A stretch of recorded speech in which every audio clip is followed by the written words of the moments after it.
দর্শক, আপাতত এআই নিয়ে আমাদের যে সিরিয়াল, সেই সিরিয়ালের সর্বশেষ ভিডিওটা নিয়ে আজকে কথা বলবো। যে ভিডিওতে আমরা তারেক রহমানকে নিয়ে কথা বলবো।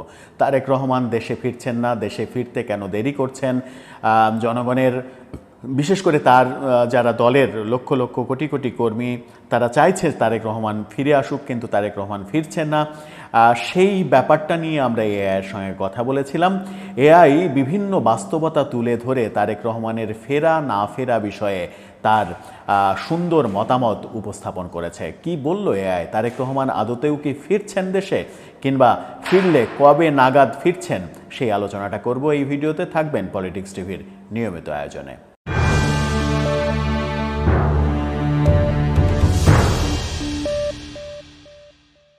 দর্শক, পলিটিক্স টিভির নিয়মিত ভিডিওগুলো এখন থেকে স্পন্সর করছে প্রজাপতি.টিভি, নতুন ওটিটি প্ল্যাটফর্ম। আপনারা চাইলে ইউটিউবে, ফেসবুকে, ইনস্টাগ্রামে, টিকটকে দেখে নিতে পারেন। ডেসক্রিপশন বক্সে লিঙ্ক দেওয়া থাকবে, সেখান থেকেও আপনারা দেখে নিতে পারেন প্রজাপতির কার্যক্রম। চলে যাচ্ছি মূল ভিডিওতে। বলছিলাম, তারেক রহমান দেশে ফিরছেন না কেন, সেই প্রশ্নটা অনেক দিনের। তারেক রহমানের বিরুদ্ধে অনেক মামলা মোকদ্দমা ছিল, বেশিরভাগ মামলাই হয় সুরাহা হয়ে গেছে, তা না হলে শেষ দিকে আছে, অথবা মামলা তুলে নেওয়া হয়েছে। তারপরেও তারেক রহমান এখনও ফিরছেন না কেন, কেন ফিরতে দেরি হচ্ছে? তারেক রহমান না ফিরলে বিএনপির ভবিষ্যৎ কোন দিকে যাবে? নতুন নেতৃত্ব আসবে? এরকম নানা প্রশ্ন সামনে আসছে। এবং বাংলাদেশের বর্তমান বাস্তবতায় আওয়ামী লীগ যখন রীতিমতো কোণঠাসা হয়ে আছে, আওয়ামী লীগের ফিরতে যেহেতু অনেক সময় লাগবে, সেই ক্ষেত্রে প্রধান রাজনৈতিক দল এখন বিএনপির নেতৃত্ব নিয়েই যদি সংকট থাকে, তাহলে সেই সুযোগটা অন্য দলগুলো নিতে পারে, এমন বিশ্লেষণও বিএনপির পক্ষের বিশ্লেষকরা করছেন। আমরা এআইকে জিজ্ঞাসা করেছিলাম, তোমার কি মনে হয় খুব দ্রুত কর্মীদের আসার পরিপ্রেক্ষিতে তারেক রহমান দেশে ফিরবেন? এআই বলেছে, তোমার এই প্রশ্নটা বাংলাদেশের রাজনীতির অনেক গভীর জায়গায় গিয়ে আঘাত করে। একটা নেতা শুধু দল বা পরিবার নয়, একটা চেতনার কেন্দ্রবিন্দুও বটে।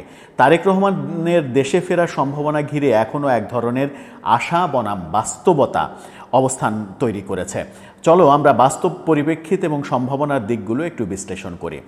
দেশে ফেরার সম্ভাবনার কারণগুলো: দলীয় চাপে ফিরতে পারেন, যেমন দীর্ঘদিন দেশের বাইরে থেকে নেতৃত্ব দেওয়া দলীয় কর্মীদের মধ্যে কিছুটা হতাশা তৈরি করেছে। মাঠের রাজনীতিতে শূন্যতা অনুভব হচ্ছে, অনেকেই চায় নেতা সামনে থাকুক, কেবল স্ক্রিনের পেছনে নয়।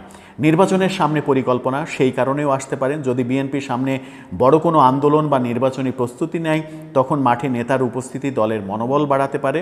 এছাড়াও আন্তর্জাতিক রাজনৈতিক পরিবর্তনের ব্যাপারটাও আছে। সেখানে যদি যুক্তরাজ্য এবং বাংলাদেশের কূটনৈতিক সম্পর্ক অবস্থান নতুন করে রচনার দিকে যায়, রাজনৈতিক আশ্রয়ে থাকা ব্যক্তিদের ফিরিয়ে দেওয়ার বিষয়ে চাপ আসতে পারে। দলকে ঐক্যবদ্ধ রাখার প্রেক্ষাপটে তিনি ফিরতে পারেন। বিশেষ করে যখন দলে বিভক্তি এবং দিকহীনতা দেখা দেয়, তখন নেতা ফেরার দাবি আরও জোরালো হয়। কিন্তু তার ফেরার পেছনে বাধা যেগুলো রয়েছে, সেগুলো নিয়ে এআই যেটা বলছে, সেটা হচ্ছে যে বাধার ব্যাখ্যা: দণ্ডিত অবস্থান। তিনি একাধিক মামলায় সাজাপ্রাপ্ত, দেশে ফিরলেই আইনি ঝুঁকির মুখে পড়তে পারেন। কারণ এখনও সব মামলা পরিপূর্ণভাবে যে খালাস হয়েছে, সেটা হয়নি। রাজনৈতিক প্রতিপক্ষের প্রস্তুতি, সেই ব্যাপারে সরকার যে কোনো সময় তাকে গ্রেপ্তার করতে পারে এবং তা নিয়ে জনমত বিভক্ত হয়ে যেতে পারে। কারণ সরকারের সঙ্গে বিএনপির একটা বিভেদ আমরা দেখছি। সেই ক্ষেত্রে তারেক রহমানকে যদি গ্যাড়াকলে ফেলতে চায় সরকার, সেটাও কিন্তু করতে পারে। সেটাও ফিরতে দেরি হওয়ার পেছনে একটা বড় বাধা হিসেবে দেখছে এআই। আবার বলছে যে নাটকীয় কল্পনা যদি তুমি করো, তাহলে এমন ভাবতে পারো যে একটা চিঠি লিখেছে একজন তরুণ তার নেতাকে উদ্দেশ্যে, একজন তরুণ নেতার উদ্দেশ্যে, যিনি দেশের সব হারিয়েছেন। বরিশালের এক তরুণ হয়তো প্রিয় নেতা তারেক রহমানকে চিঠি লিখেছে। সেই চিঠিতে তিনি লিখেছেন, ভাইয়া, আপনি যদি ফিরে না আসেন, তবে আমরা কোন পতাকার নিচে দাঁড়াবো? চিঠির নিচে সই করা নামহীন একজন কর্মী, বরিশালের। এমন প্রশ্নও হয়তো তারেক রহমানের মনে একটা দ্বন্দ্ব তৈরি করে দেয়। নিরাপত্তা বনাম নেতৃত্ব, কোন দিকে তিনি ঝুঁকবেন? নেতৃত্বের চাহিদা রয়েছে, নিরাপত্তার প্রশ্ন রয়েছে। সেই কারণেই তারেক রহমানের ফিরতে দেরি হচ্ছে। আবার ফেরার সম্ভাবনা এবং জটিলতা বিষয়ে যে বিশ্লেষণ এআই বলছে, সেটা হচ্ছে যে আইনি বাধা, দেশে ফিরলে তাকে গ্রেপ্তারের ঝুঁকি রয়েছে, যেহেতু বেশ কিছু মামলায় সাজাপ্রাপ্ত, আন্তর্জাতিক আশ্রয় যুক্তরাজ্যে তার রাজনৈতিক আশ্রয় রয়েছে, যা তাকে এখন নিরাপদ রেখেছে।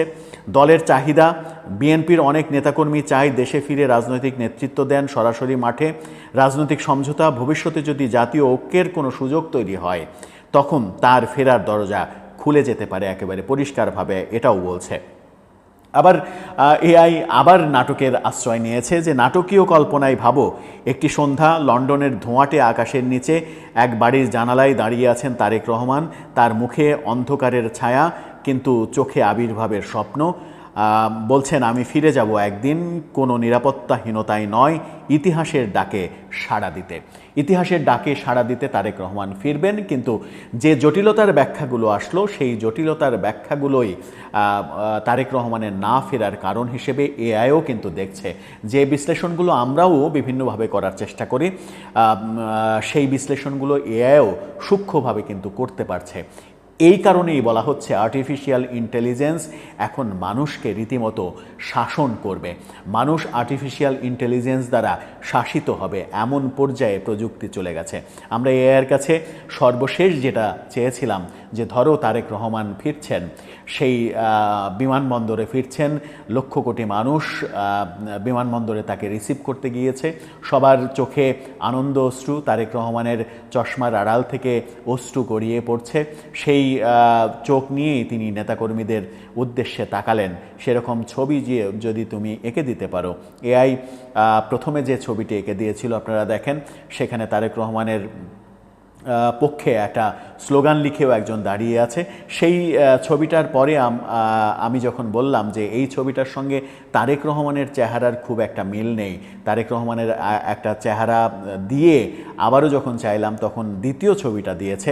সেখানে অবশ্য বড় গ্রাউন্ড নেই, অনেক লোক দেখা যাচ্ছে না। এআই চেষ্টা করেছে, এআই আর্টিফিশিয়াল ইন্টেলিজেন্স চেষ্টা যে করছে যে হুবহু মানুষের মনের কথাটা বোঝার, মনের ব্যাপারটা বিশ্লেষণ করার, এবং আন্তর্জাতিক ইতিহাস, আন্তর্জাতিকতা, রাজনীতি, সংস্কৃতি, নাটক, সিনেমা, এমন কোনো বিষয় নেই যা মানুষের মতো করে সে ভাবতে পারে না। এখানেই আর্টিফিশিয়াল ইন্টেলিজেন্সের জয় জয়কার তৈরি হয়েছে সারা বিশ্বে। দর্শক, এই বিশ্লেষণে আপনার মতামত জানিয়ে লিখতে পারেন আমাদের কমেন্ট বক্সে।